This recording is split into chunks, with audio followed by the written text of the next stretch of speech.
Hi friends, ನಮಸ್ಕಾರ. Welcome back to my channel. ನಾನು ಪೂರ್ಣಿಮಾ. ಇವತ್ತು ಒಂದು ಟ್ರಾವೆಲ್ ಲಾಗ್ ನ ನಿಮ್ ಜೊತೆ ಶೇರ್ ಮಾಡ್ಕೊಳ್ತಾ ಇದ್ದೀನಿ. ಇವತ್ತು ಒಂದು ಪ್ರಸಿದ್ಧವಾದಂತಹ ದೇವಸ್ಥಾನಕ್ಕೆ ಹೋಗ್ತಾ ಇದೀವಿ. ಇತ್ತೀಚೆಗಷ್ಟೇ ಕಟೀಲು ದೇವಸ್ಥಾನದ ವಿಡಿಯೋನ ನಿಮ್ ಜೊತೆ ಶೇರ್ ಮಾಡ್ಕೊಂಡಿದ್ದೆ. ಇನ್ನು ಯಾರಾದ್ರೂ ಆ ವಿಡಿಯೋನ ನೋಡಿಲ್ಲ ಅಂದ್ರೆ ಲಿಂಕ್ ಅನ್ನ ಡಿಸ್ಕ್ರಿಪ್ಷನ್ ಬಾಕ್ಸ್ ಅಲ್ಲಿ ಕೊಟ್ಟಿರ್ತೀನಿ, ಒಮ್ಮೆ ಚೆಕ್ ಮಾಡಿ. ಹಾಗೇನೆ ಕಟೀಲು ದೇವಸ್ಥಾನಕ್ಕೆ ಹೋಗಿ ನಾವು ನೆಕ್ಸ್ಟ್ ಹೋಗಿದ್ದು ಮುಂಡಕೂರಿಗೆ. ಇಲ್ಲಿರೋದು ಶ್ರೀ ದುರ್ಗಾ ಪರಮೇಶ್ವರಿ ಅಮ್ಮನವರ ದೇವಸ್ಥಾನ ಅಂತೂ ಅತ್ಯಂತ ಸುಂದರವಾಗಿದೆ, ಹಾಗೆ ಅಪಾರ ಮಹಿಮೆ ಉಳ್ಳಂತಹ ಒಂದು ದೇವಸ್ಥಾನ. ಕಟೀಲು ದೇವಸ್ಥಾನಕ್ಕೆ ಹೋದ್ರೆ ಈ ಒಂದು ದೇವಸ್ಥಾನಕ್ಕೆ ಮಿಸ್ ಮಾಡ್ದಲೆ ಹೋಗ್ ಬನ್ನಿ, ಅಮ್ಮನವರ ದರ್ಶನವನ್ನ ಪಡೆದುಕೊಂಡ್ ಬನ್ನಿ, ತುಂಬಾನೇ ಒಳ್ಳೇದಾಗುತ್ತೆ. ಇವಾಗ ದೇವಸ್ಥಾನದ ಫ್ರಂಟ್ ವ್ಯೂ ಹೇಗಿದೆ ಅಂತ ನಿಮ್ಗೂ ಕೂಡ ತೋರಿಸ್ತಾ ಇದ್ದೀನಿ. ವಿಡಿಯೋನ ಎಂಡ್ ತನಕ ನೋಡಿ. ಹಾಯ್ ಫ್ರೆಂಡ್ಸ್, ನಮಸ್ಕಾರ. ನನ್ನ ಚಾನಲ್ಗೆ ನಿಮ್ಮೆಲ್ಲರಿಗೂ ಪ್ರೀತಿಯ ಸ್ವಾಗತ. ನಾನು ಪೂರ್ಣಿಮಾ. ಇವತ್ತು ನಾನಿದ್ದೀನಿ ಮುಂಡಕೂರಿನಲ್ಲಿ ಇರುವಂತಹ ಶ್ರೀ ದುರ್ಗಾ ಪರಮೇಶ್ವರಿ ದೇವಸ್ಥಾನದಲ್ಲಿ. ಈ ದೇವಸ್ಥಾನ ಹೇಗಿದೆ ಅಂತ ಇವತ್ತಿನ ವಿಡಿಯೋಲಿ ನಾನು ತೋರಿಸ್ತೀನಿ. ಈ ವಿಡಿಯೋನ ನೋಡೋಕೆ ಮುಂಚೆ ಚಾನಲ್ ನ ಹೊಸದಾಗಿ ನೋಡ್ತಾ ಇದ್ರೆ ಸಬ್ಸ್ಕ್ರೈಬ್ ಮಾಡ್ಕೊಳ್ಳಿ, ಹಾಗೆ ಪಕ್ಕದಲ್ಲೇ ಇರುವಂತಹ ಬೆಲ್ ಐಕಾನ್ ಮರಿದಲ್ಲೇ ಕ್ಲಿಕ್ ಮಾಡಿ. ಇದರಿಂದ ಹೊಸ ಹೊಸ ವಿಡಿಯೋಸ್ ಬಂದ್ರೆ ನಿಮ್ಗೆ ನೋಟಿಫಿಕೇಶನ್ ಬರುತ್ತೆ. ವಿಡಿಯೋ ಇಷ್ಟ ಆದಲ್ಲಿ ಲೈಕ್ ಮಾಡಿ, ಕಮೆಂಟ್ ಮಾಡಿ, ಹೆಚ್ಚು ಜನಕ್ಕೆ ವಿಡಿಯೋನ ಶೇರ್ ಮಾಡಿ. ಸ್ನೇಹಿತರೆ, ಈಗ ನೀವು ನೋಡ್ತಾ ಇದ್ರ ದೇವಸ್ಥಾನದ ಮೇನ್ ಎಂಟ್ರೆನ್ಸ್ ಇದು. ಸಾಮಾನ್ಯವಾಗಿ ಎಲ್ಲರಿಗೂ ಕಟೀಲು ದುರ್ಗಾ ಪರಮೇಶ್ವರಿ ಅಮ್ಮನವರ ಬಗ್ಗೆ ಗೊತ್ತಿದ್ದೇ ಇರುತ್ತೆ. ಸಾಮಾನ್ಯವಾಗಿ ಎಲ್ಲ ಕಟೀಲು ದೇವಸ್ಥಾನಕ್ಕೆ ಹೋಗಿ ವಾಪಸ್ ಹೋಗ್ಬಿಡ್ತಾರೆ. ಕಟೀಲು ಆ ದೇವಸ್ಥಾನದ ಸುತ್ತಮುತ್ತನೇ ಸಾಕಷ್ಟು ದೇವಸ್ಥಾನಗಳಿದೆ. ನೀವೇನಾದ್ರೂ ಕಟೀಲು ದೇವಸ್ಥಾನಕ್ಕೆ ಬಂದ್ರೆ ನೀವು ಈ ದೇವಸ್ಥಾನಗಳಿಗೂ ವಿಸಿಟ್ ಮಾಡ್ಬೋದು. ಹಾಗೇನೆ ಕಟೀಲು ದೇವಸ್ಥಾನಕ್ಕೆ ಹೋಗಕ್ಕೂ ಮುಂಚೆ ಪೊಳಲಿ ರಾಜರಾಜೇಶ್ವರಿ ಅಮ್ಮನವರ ದರ್ಶನವನ್ನ ಪಡೆದು ಕಟೀಲಿಗೆ ಹೋಗ್ಬೇಕು ಅಂತ ಹೇಳ್ತಾರೆ. ನಾವು ಈ ಸಲ ಪೊಳಲಿ ರಾಜರಾಜೇಶ್ವರಿ ದೇವಸ್ಥಾನಕ್ಕೆ ಕೂಡ ಹೋಗಿ ಆಮೇಲೆನೆ ನಾವು ಕಟೀಲು ದೇವಸ್ಥಾನಕ್ಕೆ ಹೋಗಿದ್ದು. ಪೊಳಲಿ ರಾಜರಾಜೇಶ್ವರಿ ದೇವಸ್ಥಾನದ ಬಗ್ಗೆ ಕೂಡ ಆಲ್ರೆಡಿ ನಾನು ವಿಡಿಯೋ ಅಪ್ಲೋಡ್ ಮಾಡಿದ್ದೀನಿ. ನೀವಿನ್ನೂ ಯಾರಾದ್ರೂ ಆ ವಿಡಿಯೋ ನೋಡಿಲ್ಲ ಅಂದ್ರೆ ಲಿಂಕ್ ನ ಡಿಸ್ಕ್ರಿಪ್ಷನ್ ಬಾಕ್ಸ್ ಅಲ್ಲಿ ಕೊಟ್ಟಿರ್ತೀನಿ, ನೀವು ಕೂಡ ವಿಡಿಯೋ ನೋಡಿ. ಯಾಕೆಂದ್ರೆ ಸಾಕಷ್ಟು ಮಹಿಮೆಯ ದೇವಸ್ಥಾನಗಳಿರುತ್ತೆ. ಆ ಒಂದು ದೇವಸ್ಥಾನಕ್ಕೆ ಹೋದ್ರೆ ತುಂಬಾನೇ ಒಳ್ಳೇದಾಗುತ್ತೆ. ಒಂದೊಂದು ಕ್ಷೇತ್ರಕ್ಕೂ ಒಂದೊಂದು ಮಹತ್ವ ಖಂಡಿತವಾಗ್ಲೂ ಇರುತ್ತೆ. ಹಾಗಾಗಿ ದೇವಸ್ಥಾನಗಳ ಬಗ್ಗೆ ನೀವು ಕೂಡ ತಿಳ್ಕೊಳ್ಳಿ, ನೀವು ಕೂಡ ಹೋಗ್ ಬನ್ನಿ. ಈಗ ನೀವು ನೋಡ್ತಾ ಇದ್ದೀರಾ ಸೇವಾ ಕೌಂಟರ್. ನೀವು ದೇವಸ್ಥಾನಕ್ಕೆ ಬಂದಾಗ ಇಲ್ಲಿ ಸೇವೆಗೆ ಕೂಡ ಬಾರಿಸಬಹುದು. ಇಲ್ಲಿ ಶ್ರೀ ರಕ್ತೇಶ್ವರಿ ಸನ್ನಿಧಾನ ಕೂಡ ಇದೆ. ಈ ದೇವಸ್ಥಾನದ ಬಗ್ಗೆ ಇನ್ನಷ್ಟು ಮಾಹಿತಿನ ಮುಂದೆ ತಿಳಿಸ್ತೀನಿ. ಮೊದಲಿಗೆ ದೇವಸ್ಥಾನ ನೋಡ್ಕೊಂಡ್ ಬನ್ನಿ.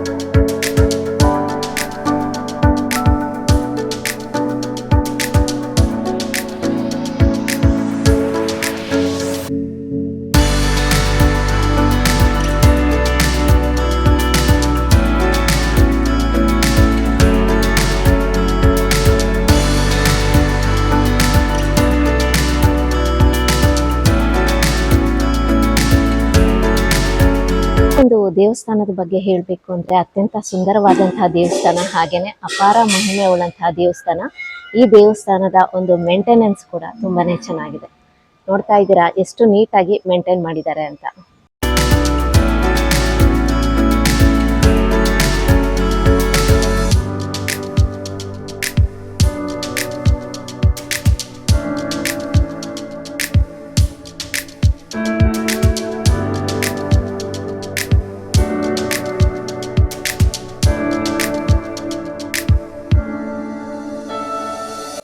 ಈಗ ನೀವು ನೋಡ್ತಾ ಇದ್ರ ಶ್ರೀ ಮಾಧವ ಮಂದಿರ.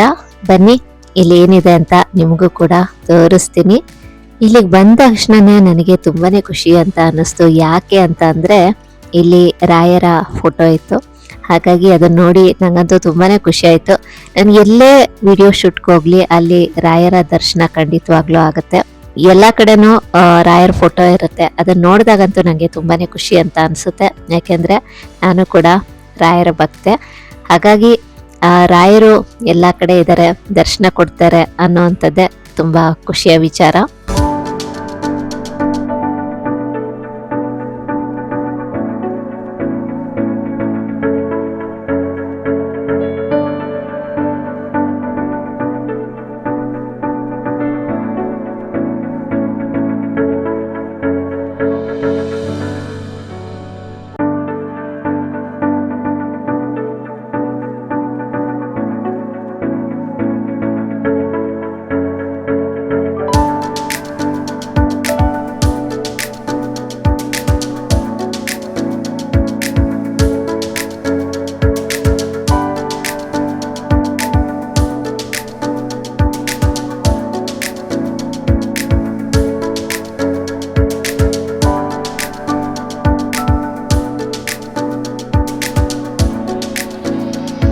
ಎದುರುಗಡೆ ಒಂದು ಡೋರ್ ಕಾಣಿಸ್ತಾ ಇದೆಯಲ್ಲ, ಅದು ಪ್ರಸಾದಾಲಯ. ಇಲ್ಲಿ ಬರುವಂತಹ ಭಕ್ತರಿಗೆ ಪ್ರಸಾದದ ವ್ಯವಸ್ಥೆ ಕೂಡ ಇರುತ್ತೆ. ಅಂದ್ರೆ ಪ್ರತಿನಿತ್ಯ ಇಲ್ಲಿ ಅನ್ನ ಸಂತರ್ಪಣೆ ಇರುತ್ತೆ. ದೇವಸ್ಥಾನದ ಸುತ್ತಲೂ ಈ ತರ ದೀಪಾರಾಧನೆಗೆ ಅಂತ ಸ್ಟ್ಯಾಂಡ್ ಮಾಡಿಸಿದ್ದಾರೆ. ನೋಡ್ತಾ ಇದ್ದೀರಲ್ವಾ ಎಷ್ಟು ಚೆನ್ನಾಗಿ ವ್ಯವಸ್ಥೆ ಮಾಡಿದ್ದಾರೆ ಅಂತ. ದೇವಸ್ಥಾನ ಅಂತೂ ನಿಜಕ್ಕೂ ತುಂಬಾನೇ ಚೆನ್ನಾಗಿದೆ. ಪ್ರತಿಯೊಬ್ರು ಕೂಡ ಮಿಸ್ ಮಾಡ್ದಲೆ ಬಂದು ಅಮ್ಮನವರ ದರ್ಶನವನ್ನ ಪಡೆದುಕೊಂಡೋಗಿ. ಈ ದೇವಸ್ಥಾನದ ಬಗ್ಗೆ ನಾನು ಕೇಳಿದ್ದೆ, ಆದ್ರೆ ಬಂದು ನೋಡಿದ್ಮೇಲಂತೂ ನಿಜಕ್ಕೂ ತುಂಬಾ ಖುಷಿ ಆಯ್ತು. ನಾನು ಬರ್ತಾ ಇರೋದು 2ನೇ ಸಲ. ಈ ದೇವಿಯ ಮಹಿಮೆ ಅಂತೂ ಅಪಾರ. ನನಗೆ ವಿಡಿಯೋ ಶೂಟ್ ಮಾಡುವಾಗ ಕೂಡ ಒಂದು ಅನುಭವ ಆಯ್ತು. ಅದು ಏನು ಅಂತ ನಾನು ಶೇರ್ ಮಾಡ್ಕೊಳ್ತೀನಿ.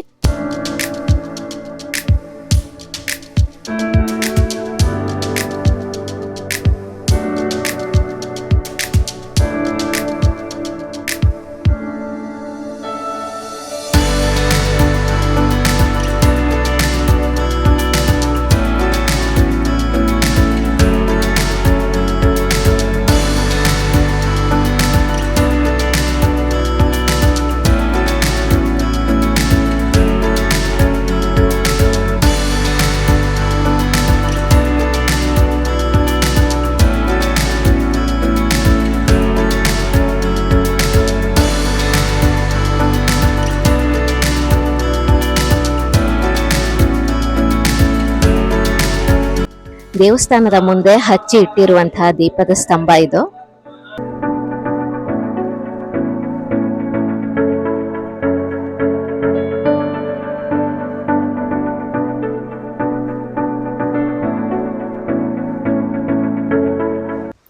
ದೇವಸ್ಥಾನದ ಸುತ್ತಲೂ ಹೇಗಿದೆ ಅಂತ ನೋಡಿದ್ರಿ ಅಲ್ವಾ. ಇವಾಗ ದೇವರ ಸನ್ನಿಧಾನದ ಹತ್ರ ಹೋಗೋಣ ಬನ್ನಿ.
ಇಲ್ಲಿ ಶ್ರೀ ಮಹಾಗಣಪತಿಯ ಸನ್ನಿಧಾನ ಇದೆ. ಬನ್ನಿ ನಿಮ್ಗೂ ದರ್ಶನ ಮಾಡಿಸ್ತೀನಿ.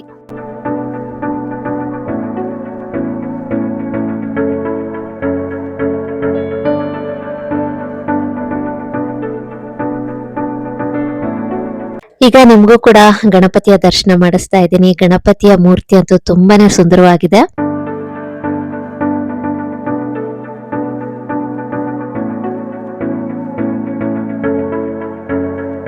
ಹಾಗೇನೆ ಈ ದೇವಸ್ಥಾನದ ಸಿಬ್ಬಂದಿಗಳಿಗೆ ನಾನು ಈ ವಿಡಿಯೋ ಮುಖಾಂತರ ಥ್ಯಾಂಕ್ಸ್ ಹೇಳ್ತೀನಿ. ಯಾಕೆಂದ್ರೆ ನಂಗೆ ಇಲ್ಲಿ ವಿಡಿಯೋ ಶೂಟ್ಗೆ ಪರ್ಮಿಷನ್ ಕೊಟ್ರು, ಒಂದಷ್ಟು ಮಾಹಿತಿಗಳನ್ನ ಕೂಡ ತಿಳಿಸಿಕೊಟ್ರು. ಅವ್ರಿಗೆ ಈ ವಿಡಿಯೋ ಮುಖಾಂತರ ಥ್ಯಾಂಕ್ಸ್ ಹೇಳ್ತೀನಿ.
ದೇವಸ್ಥಾನದ ಸುತ್ತಲೂ ಪ್ರದಕ್ಷಿಣೆ ಹಾಕಕ್ಕೆ ತುಂಬಾನೇ ವಿಶಾಲವಾದಂತಹ ಜಾಗ ಇದೆ.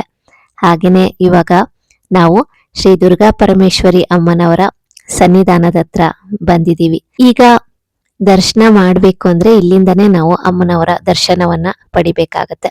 ಈ ಒಂದು ಸನ್ನಿಧಾನಕ್ಕೆ ಬಂದು ನೀವು ಏನೇ ಹರಕೆ ಮಾಡ್ಕೊಂಡ್ರು ಅದು ಖಂಡಿತ ನೆರವೇರುತ್ತೆ. ಹಾಗೆ ಅಮ್ಮನವರಿಗೆ ಮಲ್ಲಿಗೆ ಹೂವು ಅಂದ್ರೆ ತುಂಬಾನೇ ಪ್ರಿಯವಾದದ್ದು. ಹಾಗಾಗಿ ಇಲ್ಲಿ ಬರುವಂತಹ ಭಕ್ತರು ಮಲ್ಲಿಗೆ ಹೂವನ್ನ ಹೆಚ್ಚಾಗಿ ಸಮರ್ಪಣೆ ಮಾಡ್ತಾರೆ. ಇಷ್ಟಾರ್ಥ ನೆರವೇರಲು ಮಲ್ಲಿಗೆ ಹೂವನ್ನ ಸಮರ್ಪಣೆ ಮಾಡ್ತೀವಿ ಅಂತ ಕೇಳ್ಕೊಂಡ್ರು ಸಾಕು, ನಿಮ್ಮ ಇಷ್ಟಾರ್ಥ ಖಂಡಿತವಾಗ್ಲು ನೆರವೇರುತ್ತೆ. ಹಾಗೆ ಇಲ್ಲಿ ಪೂಜೆಯನ್ನ ಕೂಡ ಮಾಡಿಸ್ಬೋದು. ಯಾವ್ಯಾವ ಪೂಜೆ ಅಂತ ತಿಳಿಸ್ತೀನಿ. ಅದಕ್ಕೂ ಮುಂಚೆ ನಾನು ವಿಡಿಯೋ ಮಾಡುವಾಗ ಒಂದು ವಿಸ್ಮಯವನ್ನ ಕಂಡೆ, ಅದನ್ನ ನಿಮ್ ಜೊತೆ ಶೇರ್ ಮಾಡ್ಕೊಳ್ತಾ ಇದ್ದೀನಿ. ನೋಡಿ, ದೇವಿಯ ಮೂಗುತಿ ಹೇಗೆ ಹೊಳಿತಾ ಇದೆ ಅಂತ.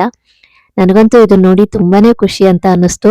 ಇಷ್ಟು ಸಲ ಮೂಗುತಿ ಹೊಳಿತಾ ಇತ್ತು ಅಂದ್ರೆ ನಿಜಕ್ಕೂ ನನಗೆ ಆಶ್ಚರ್ಯ ಅನ್ನಿಸ್ತು. ಆಮೇಲೆ ಎಷ್ಟು ಸಲ ನಾನು ವಿಡಿಯೋ ಮಾಡಿದೆ, ಅವಾಗ ಮೂಗುತಿ ಹೊಳಿಲಿಲ್ಲ. ಫಸ್ಟ್ ಟೈಮು ನಾನು ವಿಡಿಯೋ ಮಾಡಿದಾಗ ಮಾತ್ರ ಮೂಗುತಿ ಹೊಳಿತಾ ಇತ್ತು. ನಿಜಕ್ಕೂ ನನಗೆ ಎಷ್ಟು ಅದ್ಭುತ ಅಂತ ಅನ್ನಿಸ್ತು ಅಂದ್ರೆ, ಆ ದೇವಿ ನೋಡ್ತಾ ಇದ್ರೆ ನೋಡ್ತಾನೆ ಇರ್ಬೇಕು ಅನ್ಸುತ್ತೆ. ಅಷ್ಟು ನಗುಮುಖ. ಹಾಗೆ ಗಂಧ ಲೇಪನವನ್ನ ಮಾಡಿರ್ತಾರೆ. ಅಲಂಕಾರನೂ ಅಷ್ಟೇ ತುಂಬಾನೇ ಸುಂದರವಾಗಿತ್ತು. ನಿಜಕ್ಕೂ ದರ್ಶನ ಮಾಡ್ತಾ ಇದ್ರೆ ಮಾಡ್ತಾನೇ ಇರ್ಬೇಕು ಅಂತ ಅನ್ಸುತ್ತೆ. ಅಷ್ಟು ಸುಂದರವಾದಂತಹ ಮೂರ್ತಿ ಇದು. ದುರ್ಗಾ ಪರಮೇಶ್ವರಿ ಅಮ್ಮನವರ ಮಹಿಮೆನೆ ಅಂತದ್ದು. ಹಾಗಾಗಿ ನನಗಂತೂ ತುಂಬಾ ವಿಸ್ಮಯ ಅಂತ ಅನ್ನಿಸ್ತು. ಹಾಗೇನೆ ನೀವು ಗಮನಿಸಿರ್ಬೋದು, ಪ್ರತಿಯೊಂದು ದೇವಸ್ಥಾನದಲ್ಲೂ ದೇವಿಗೆ ಉಡಿಸಿರುವಂತಹ ಸೀರೆನ ಭಕ್ತರಿಗೆ ಕೊಡ್ತಾರೆ. ಆದ್ರೆ ಈ ಒಂದು ದೇವಸ್ಥಾನದಲ್ಲಿ ಭಕ್ತರಿಗೆ ಸೀರೆಯನ್ನ ಕೊಡಲಾಗುವುದಿಲ್ಲ. ಯಾಕೆಂದ್ರೆ ಯಾರೋ ಇಬ್ರು ಭಕ್ತರು ತಗೊಂಡೋಗಿ ಅವ್ರ ಮನೇಲಿ ಏನೋ ಪ್ರಾಬ್ಲಮ್ ಆಗುತ್ತಂತೆ. ಹಾಗಾಗಿ ಅವ್ರು ಮತ್ತೆ ತಂದು ದೇವಸ್ಥಾನಕ್ಕೆ ಅದನ್ನ ಒಪ್ಪಿಸ್ತಾರೆ. ಹಾಗಾಗಿ ಈ ಒಂದು ದೇವಸ್ಥಾನದಲ್ಲಿ ದೇವಿಗೆ ಉಡಿಸಿರುವಂತಹ ಸೀರೆನ ಭಕ್ತರಿಗೆ ಕೊಡೋದಿಲ್ಲ. ಒಂದು ದಿವ್ಯ ಶಕ್ತಿ ಖಂಡಿತವಾಗ್ಲೂ ಇದೆ. ಈ ಒಂದು ದಿವ್ಯ ಸನ್ನಿಧಾನಕ್ಕೆ ಬಂದು ನೀವು ಏನೇ ಹರಕೆ ಮಾಡ್ಕೊಂಡ್ರು ಆ ಒಂದು ಇಷ್ಟಾರ್ಥ ಖಂಡಿತವಾಗ್ಲೂ ನೆರವೇರುತ್ತೆ. ಜೀವನದಲ್ಲಿ ಇರುವಂತಹ ಕುಂದು ಕೊರತೆಗಳು, ಕಷ್ಟ ಕಾರ್ಪಣ್ಯಗಳೆಲ್ಲ ಈ ಒಂದು ಸನ್ನಿಧಾನಕ್ಕೆ ಬಂದು ಅಮ್ಮನವರ ದರ್ಶನವನ್ನ ಪಡೆದ್ರೆ ಸಾಕು, ಪ್ರತಿಯೊಂದು ಕಷ್ಟಗಳು ನಿವಾರಣೆ ಖಂಡಿತವಾಗ್ಲೂ ಆಗುತ್ತೆ. ಒಂದು ಅದ್ಭುತವಾದ ಸನ್ನಿಧಾನ. ಇಂದಿಗೂ ಇಲ್ಲಿ ಮಹಿಮೆಗಳು ನಡೀತಾನೆ ಇದೆ. ಭಕ್ತರು ಏನೇ ಕೇಳ್ಕೊಂಡ್ರು ಅದು ಶೀಘ್ರವಾಗಿ ನೆರವೇರುತ್ತೆ. ಹಾಗೇನೆ ಮನೆಯಲ್ಲಿ ಏನಾದ್ರೂ ಶುಭ ಕಾರ್ಯ ಆಗಿರ್ಬೋದು, ಹೊಸ ಕೆಲಸವನ್ನ ಪ್ರಾರಂಭ ಮಾಡ್ಬೇಕು ಅನ್ನೋರು ಮೊದಲಿಗೆ ಈ ಒಂದು ಸನ್ನಿಧಾನಕ್ಕೆ ಬಂದು ಚಿಕ್ಕದಾಗಿನಾದ್ರೂನು ಒಂದು ಹೂವಿನ ಸೇವೆಯನ್ನ ಮಾಡಿಸೋದು ಉಂಟು. ಅಂದ್ರೆ ಹೂವಿನ ಸೇವೆ ಮಾಡಿಸಿದ್ರೆ ತುಂಬಾನೇ ಒಳ್ಳೇದು. ಹಾಗಾಗಿ ಮಾಡಿಸ್ತಾರಂತೆ. ಅಂದ್ರೆ ದೇವಿಗೆ ಮಲ್ಲಿಗೆ ಹೂವು ಅಂದ್ರೆ ತುಂಬಾ ಇಷ್ಟ ಅಲ್ವಾ. ಹಾಗಾಗಿ ಮಲ್ಲಿಗೆ ಹೂವನ್ನ ಸಮರ್ಪಣೆ ಮಾಡ್ತೀವಿ ಅಂತ ಕೇಳ್ಕೊಂಡಿರ್ತಾರೆ. ಭಕ್ತರ ಮನಸ್ಸಿನ ಕೋರಿಕೆ ಈಡೇರಿದಾಗ ಬಂದು ಅವರು ಮತ್ತೆ ಪೂಜೆಯನ್ನ ಮಾಡಿಸ್ತಾರೆ. ಇಲ್ಲಿ ನಡೆಯುವಂತಹ ಒಂದು ವಿಶೇಷವಾದ ಸೇವೆಗಳು ಅಂದ್ರೆ ಈ ಒಂದು ಹೂವಿನ ಸೇವೆ ಆಗಿರ್ಬೋದು, ದುರ್ಗಾ ಹೋಮ ಆಗಿರ್ಬೋದು, ಚಂಡಿಕಾ ಹೋಮ, ದುರ್ಗಾ ನಮಸ್ಕಾರ, ಈ ತರ ವಿಶೇಷವಾಗಿ ಒಂದು ವಿಶೇಷ ಸಂದರ್ಭದಲ್ಲಿ ಇಂತಹ ಹೋಮಗಳನ್ನ ಕೂಡ ಮಾಡೋದುಂಟು. ಅಂದ್ರೆ ಭಕ್ತರು ಇಲ್ಲಿ ತಮ್ಮ ಕೋರಿಕೆಗಳು ನೆರವೇರಿದಾಗ ಇಲ್ಲಿ ಬಂದು ವಿಶೇಷವಾಗಿ ಪೂಜೆಯನ್ನ ಸಲ್ಲಿಸ್ತಾರೆ. ಈ ಒಂದು ಸನ್ನಿಧಾನಕ್ಕೆ ಬಂದು ನಿಮ್ಮ ಇಷ್ಟಾರ್ಥ ಕೇಳ್ಕೊಂಡು ಹೋದ್ರೆ ಸಾಕು, ಖಂಡಿತವಾಗ್ಲೂ ಆ ಒಂದು ಇಷ್ಟಾರ್ಥ ನೆರವೇರುತ್ತೆ. ಅಂತಹ ಒಂದು ಅದ್ಭುತವಾದ ಮಹಿಮೆ ಉಳ್ಳಂತಹ ಸನ್ನಿಧಾನ. ನಿಮಗೂ ಕೂಡ ಶ್ರೀ ದುರ್ಗಾ ಪರಮೇಶ್ವರಿ ಅಮ್ಮನವರ ದರ್ಶನವನ್ನ ಮಾಡಿಸಿದೀನಿ. ನಿಮ್ಮ ಇಷ್ಟಾರ್ಥ ನೆರವೇರ್ಬೇಕು ಅಂದ್ರೆ, ನಿಮ್ಮ ಜೀವನದಲ್ಲಿ ಇರುವಂತಹ ಎಂಥದ್ದೇ ಕಷ್ಟ ಕಾರ್ಪಣ್ಯಗಳು ದೂರವಾಗ್ಬೇಕು ಅನ್ನೋದಾದ್ರೆ ಈ ಒಂದು ಸನ್ನಿಧಾನಕ್ಕೆ ನೀವು ಮಿಸ್ ಮಾಡ್ದಲೆ ಬರ್ಲೇಬೇಕು. ಕಟೀಲು ದೇವಸ್ಥಾನಕ್ಕೆ ತುಂಬಾ ಸಮೀಪದಲ್ಲೇ ಇದೆ. ಈ ಒಂದು ಸನ್ನಿಧಾನಕ್ಕೆ ಬಂದು ನೀವು ಏನ್ ಕೇಳ್ಕೊಂಡ್ರು ಆ ಒಂದು ಇಷ್ಟಾರ್ಥ ಖಂಡಿತವಾಗ್ಲು ನೆರವೇರುತ್ತೆ. ಇವತ್ತಿನ ವಿಡಿಯೋಲ್ಲಿ ಶ್ರೀ ದುರ್ಗಾ ಪರಮೇಶ್ವರಿ ಅಮ್ಮನವರ ದೇವಸ್ಥಾನ ಹೇಗಿದೆ ಅಂತ ನಿಮಗೂ ಕೂಡ ತೋರಿಸಿದೀನಿ. ಈ ವಿಡಿಯೋ ಕೂಡ ನಿಮ್ಗೆ ಇಷ್ಟ ಆಗಿದೆ ಅಂತ ಭಾವಿಸ್ತೀನಿ. ಇನ್ನಷ್ಟು ಒಳ್ಳೊಳ್ಳೆ ವಿಡಿಯೋಸ್ಗಳಿಗಾಗಿ ಚಾನೆಲ್ ನ ಸಬ್ಸ್ಕ್ರೈಬ್ ಮಾಡಿ, ಸಪೋರ್ಟ್ ಮಾಡಿ. ಇವತ್ತಿನ ವಿಡಿಯೋ ಇಷ್ಟ ಆದಲ್ಲಿ ಲೈಕ್ ಮಾಡಿ, ಕಮೆಂಟ್ ಮಾಡಿ, ಹೆಚ್ಚು ಜನಕ್ಕೆ ವಿಡಿಯೋನ ಶೇರ್ ಮಾಡಿ. Thank you for watching.